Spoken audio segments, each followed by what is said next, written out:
Hey guys, back again today. I want to talk to you some more about Nehemiah. The more I dig into this book, the more there is. I may be going on this thing for weeks, but I just have to share with you some things. Yesterday we talked about how Nehemiah prayed. His response to everything was prayer, prayer, prayer. That wasn't his only response though, because he was actually doing the work. He didn't just sit around and pray and not do anything. I think it's so amazing what is going on in this book, the opposition that he faced and the opposition that he overcame because of the way that he did it. He prayed, number one. That should always be number one response. But I think it's very interesting, and we're just going to point out some things over the next few days that he did. One of the things that he did is he understood that he was doing something very important. After he had examined the walls and everything in chapter 2, in verse 18, it says, he says, let us start building. So they began this good work. They were doing something, they knew that it was very good. It was in their hearts that they knew this was something that is important. When we go to church to do work, when we invite somebody to church, when we're going out and doing evangelism, when we're cleaning the church, when we're doing whatever behind the scenes job we're doing, we have to remember this is a good work. It's something important that needs to be done. And this is how important it is.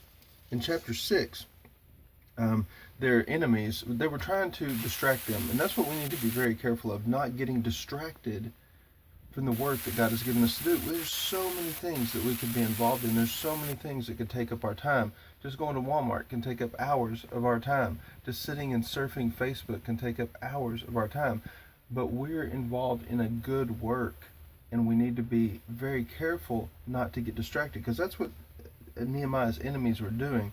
Sanballat sent this message to him, said, "Hey, I see you're up to something there. Let's hey, why don't you take a break from that and come meet with me?"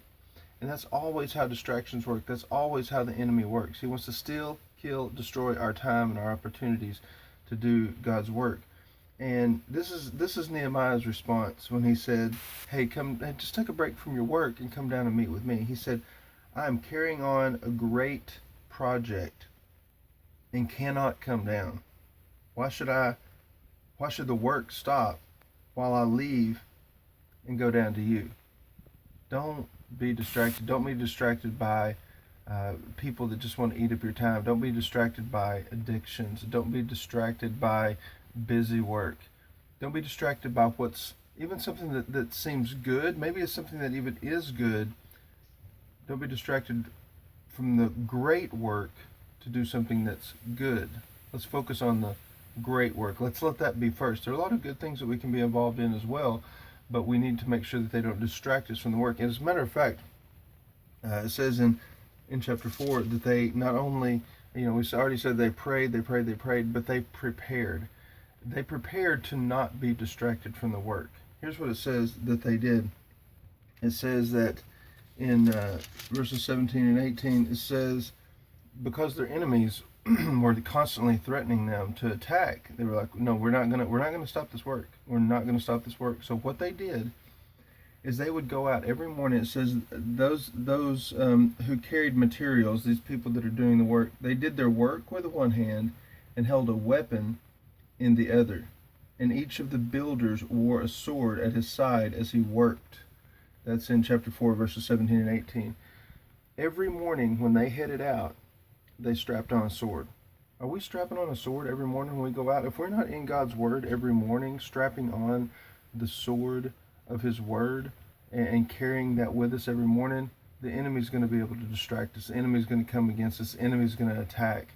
And we're going to get distracted from the work that we're doing. He's going to be able to stop the work that we're doing. Take every opportunity you have to do that work, and make sure you're prepared every morning by getting into His Word, strapping on His sword as you head out during the day. You're carrying on a great project.